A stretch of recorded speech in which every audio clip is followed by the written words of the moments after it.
Hi, I'm Valentino from the Optris software department, and today I'm going to show you the general settings of the Optris Connect.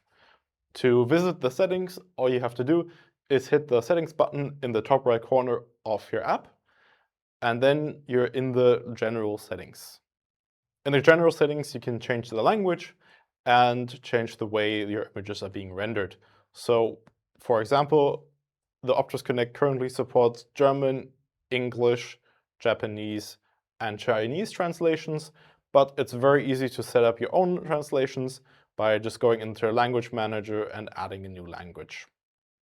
Additionally, we can pick how images should be scaled. So, for example, if you want to actually see exactly every pixel of your camera, you can disable the smooth image scaling, but by default, images are being scaled smoothly.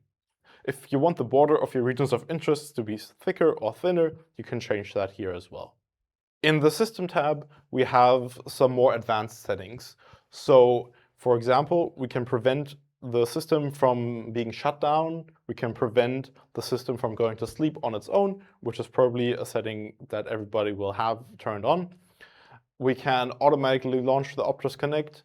We can prevent the Optris Connect from being closed. So if I enable this, I can hit Alt F4 and nothing will happen because it's disabled.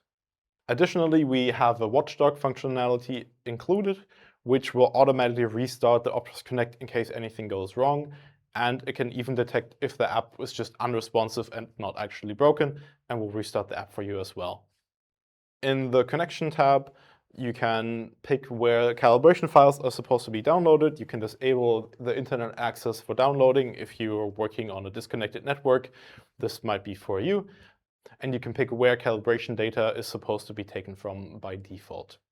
In the Full Screen tab, we have some settings regarding the full screen mode of the camera. In the Diagnostics tab, you can report if something went wrong and send it directly to us so we can diagnose and figure out what happened. Optris Connect is still in very active development, so there might always be things that aren't quite perfect, but we're going to try to get everything sorted. The update section is probably one of the most important sections because right here we can see exactly which app version that we are running. We can check for updates, but that happens automatically in the background as well. And we have three options. We can have fully automatic updates, so every time you open the app, it checks, is there an update? And if yes, you get automatically onto the latest version. The next option is to be alerted. So whenever the Optris Connect gets an update on startup, you get an information, hey, there's a new version available. And then it's very easy. You just hit the update button and you get the latest version. Finally, you can also disable updates. It will still check and give you a little indicator that, hey, there's a new version available for you, but you don't have to install it. The second to last option is our integration section, where you can enable the local MCP server. This is for integrating your large language models into Optris Connect and getting data into your LLM. We already support lots of clients, and if yours isn't there, we're probably going to support it in the future. Finally, there's the general about section that just tells you which version of the Optris Thermal SDK we are built on, which is a kind of a core part of the Optris Connect, right? This isn't entirely custom. We are using the exact same SDK that you can use as well, and this just tells you this is actually what we're doing.